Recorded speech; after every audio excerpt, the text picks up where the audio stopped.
Hello everyone, I hope all of you are fine. Welcome to my YouTube channel.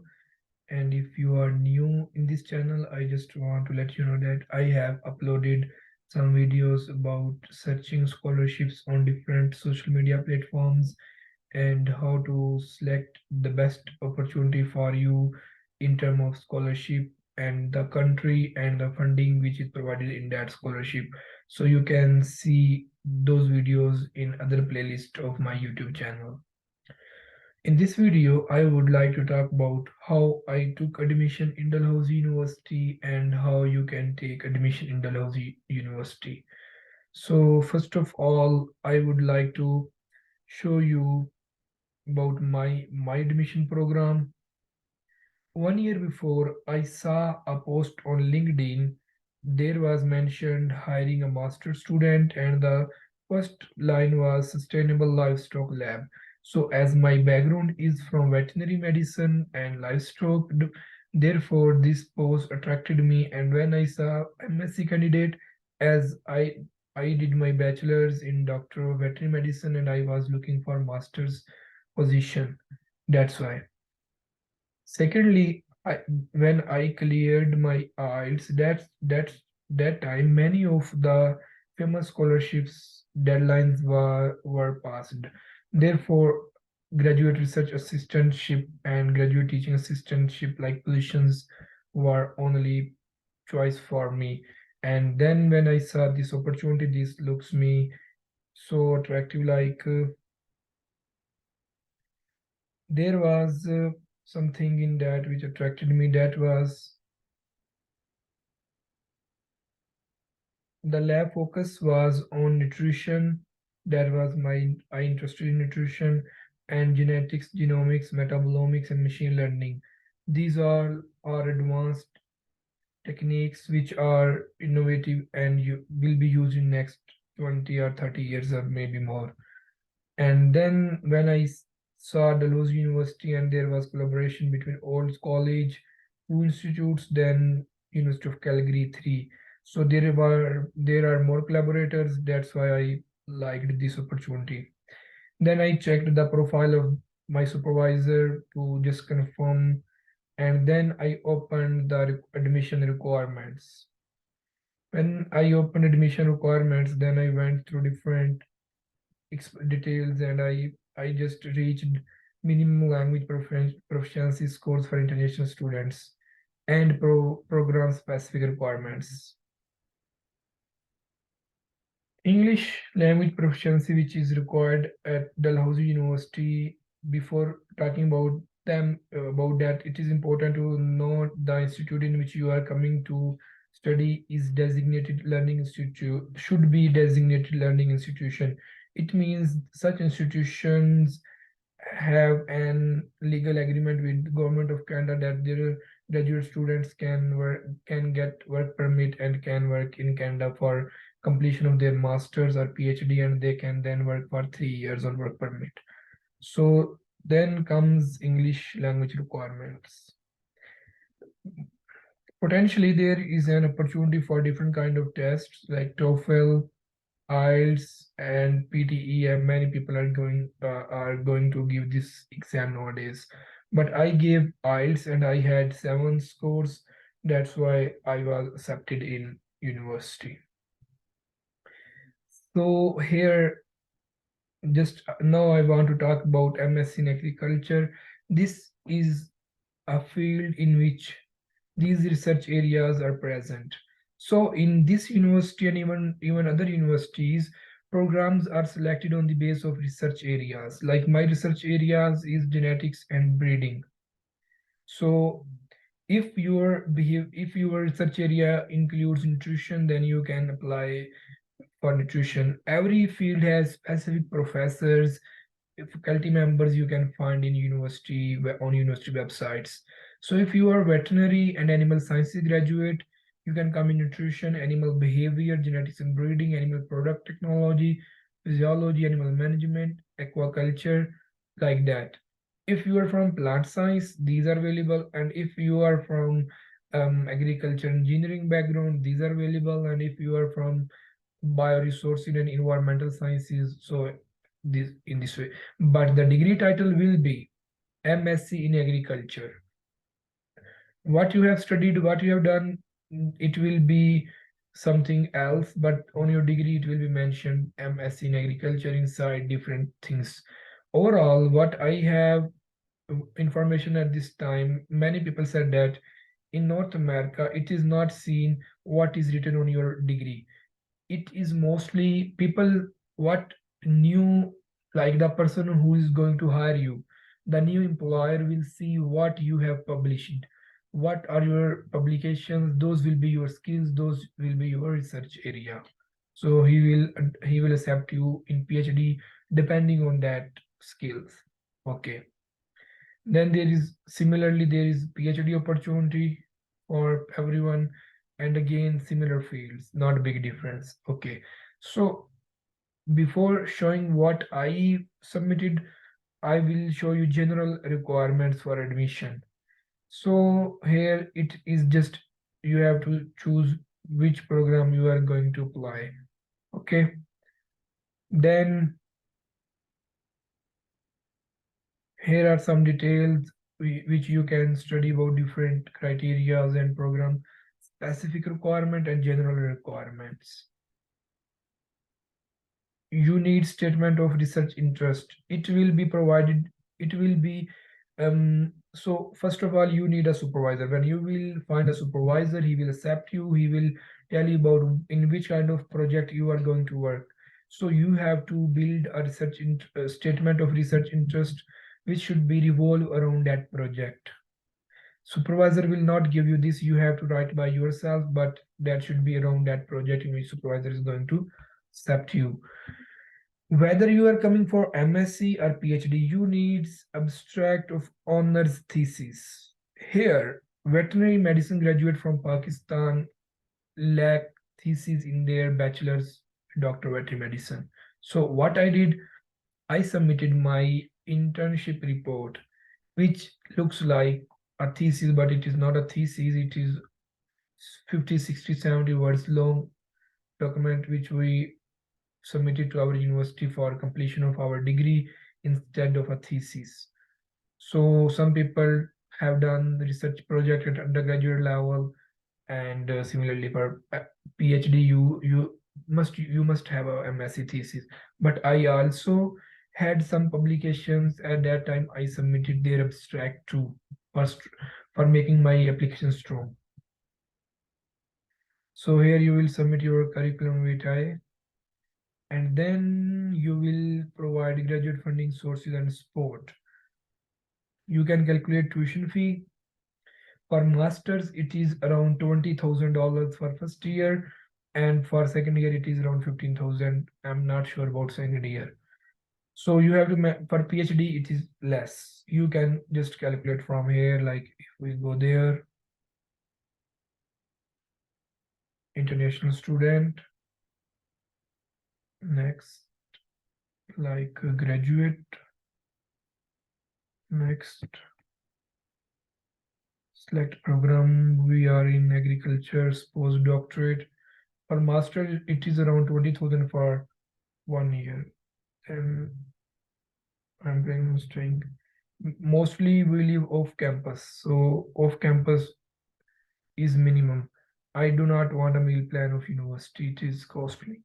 So for 1 year, you will be giving $11,800 per year to university, and mostly PhD scholarships are about 25,000, 22,000, 28,000, 30,000 per year. So you have enough amount for surviving. It is not that enough for a family. If you have a family, you have to work you have to do some part-time work. Otherwise, you also get some extra scholarship, or your spouse will be working. But if you are alone, it is the scholarship is enough for you. But if we talk about masters, then the fee is high, and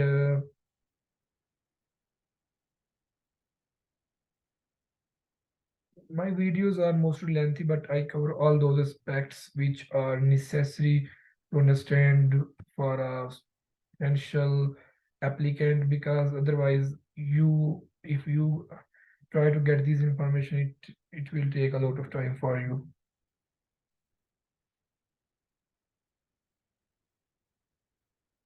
So when I was calculating 1 year before, it was around 19,000. Now around 4,000 has been increased. Like every 3 year, maybe after every 3 year, fees are increased. So tuition fee is 10,650. If you are on a Canadian, if you are a Canadian citizen, or if you are on PR, then you will pay only this. But if you are international student, you have to pay extra this amount. But books and supplies, you don't pay, you don't get anything from them. So it is around 21,000, maybe 20, around 21,000, and it is around 2,000 has been increased. When I calculate mine, it is around 19,000. So when I applied, it was around 19,000, and my scholarship is around 23,000. It keep fluctuating. Sometimes in 1 year, maybe some scholarship will be added, in second year maybe not. So first of all, we have, it is not compulsory to ask some people how much he's getting.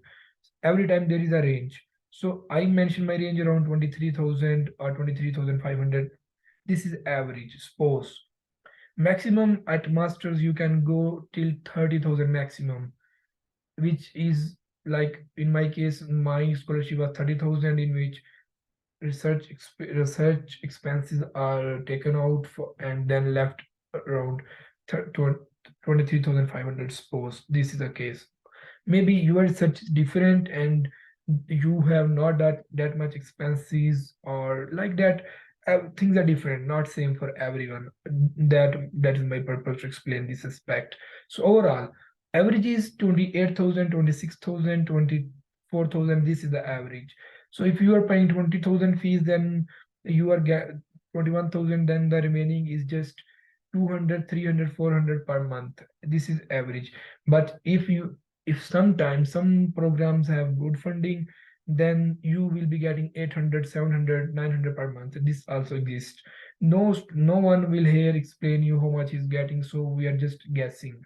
In my case, I have explained in some semester I am getting around 300, in some semester I'm getting around 500, and as my semester will be passing on, my fees will be decreased and my funding will be increased. And some other scholarships I am going to apply, if I will get them, then my scholarship amount will increase to 1,000. So it's all depending.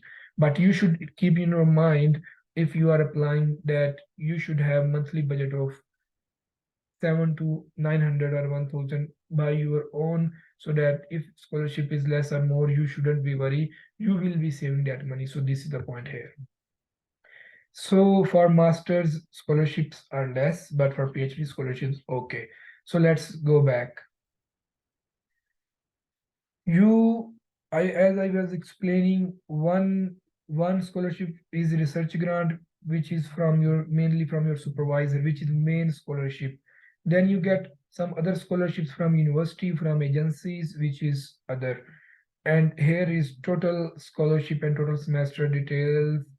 And there is another important scholarship, FGS allocation funding support, but that requires 3.7 GPA. As we are from Pakistan, our GPA started from 4, so it is very difficult to maintain 3.7. But in other countries, there is 5 total GPA, so 3.7 out of 5 is not a big problem. Even in Dalhousie University, I think 4.2 is starting, so 3.7 out of 4.2 is not that much difficult, as much as it is 3.7 out of 4. So here your supervisor will approve and sign, then you will get admission. So overall, you need supervisor. Without supervisor, you can't get admission in Dalhousie University, even in any research program in Canada. Okay, so I have explained this. I have explained this. I have explained this. Yeah, I have explained it. So what is remaining? Yeah. What GPA do you need for master's program? 3.3 or higher. Okay, close it. Program specific requirements. As I have showed you, agriculture university admission document, it requires bachelor's thesis and 7 bands. It varies from university to university. So that was the professor ad which I saw on LinkedIn. So I always prefer you people to check LinkedIn for these kind of graduate research assistantships. So now I'm going to show you which documents I submitted and how I modified my profile. First of all, the most important, you need confirmation of supervision. Um, After a couple of weeks, I will upload a video about getting supervisor acceptance in Canada. I will explain the procedure and tips and tricks. Then curriculum vitae, then letter of research interest, work experiences, abstract for any additional published research, bachelor's internship report, IELTS results, bachelor's degree, and bachelor's transcript. So first of all, let's see this. This is supervisor acceptance, which he sent me on email. Then this is my resume. As we know, we shouldn't give extra details if those are not required. So I was just applying for masters. I mentioned my bachelor's program and those subjects which were related to my program. Then work experience, it is necessary to mention so that they could know how and where we are spending time after our graduation. Some training and workshops which are totally relevant to my future, like I'm going to work on scientific writing, I will be working in laboratory or laboratory. So I will be working, so this is also a hand-on training on histopathology, that's why. And some conferences, seminars which are good, where you will show your skills in English language. Don't write Urdu, Punjabi, Saraiki. No one understand them, and there's no need. Just explain IELTS 7 band or C1. Then write digital skills and lab skills. Like I'm going to work on sheep parasites, and therefore my mostly skills relate to them which I have learned during my bachelor's. And at end write your publications, write your publication a proper way. Publications have a lot of impact. Without publications you will not be selected in a thesis based program. Luckily at that time I had submitted tick-borne bacterial and viral tick-borne bacterial and viral disease in animals, and this program was for parasites, and I was lucky to just link all the data, and I have studied many papers. My mind was fresh little bit about parasites. So we have done with supervisor confirmation, then resume, then comes work experience certificates. You should have all the certificates. There is no need to test them from MOVE and from other agencies for Canada. If you have done, it's okay, otherwise not big deal. This is the summary of the project. I just know about title. I wasn't aware of what inside. Just from title, I got an idea and I searched other review of literature and I made a research proposal. My supervisor didn't explain anything to me other than title. That's why you should have skills to write proposal. I have uploaded 2 videos about scientific writing, one about writing proposal and one about reviewing articles. You can see them. These are abstract of my publications which I submitted. Like I haven't done any research project, but I cooperated, and with the help of collaboration, I I published and wrote some things. Like this was written by me, and this was also written by me. Some others also, I also wrote in students journals, newspapers, and but that everything is not necessary to mention. I just mentioned only 4 things, 4 out of many. This is my bachelor's degree. One thing I want to mention here, you shouldn't be worried about your testation. Like here I'm going to submit front sides. Front sides don't need so many testations, and but on backside there are testations. So you can start applying as soon as you received your documents, and when you will get admission, you will go physically to that university, or university ask you all the documents after your acceptance. At till that time you will get attestation from HEC, from controller examination of your university, from Bahawalpur or any IB BICE board, and from IBCC, like that.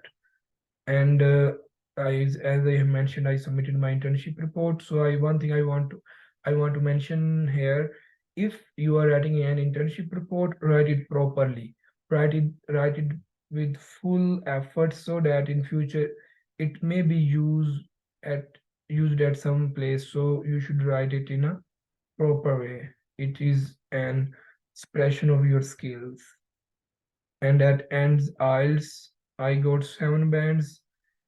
Listening, it is easy to get 7.5. In reading, it is easy to get 7.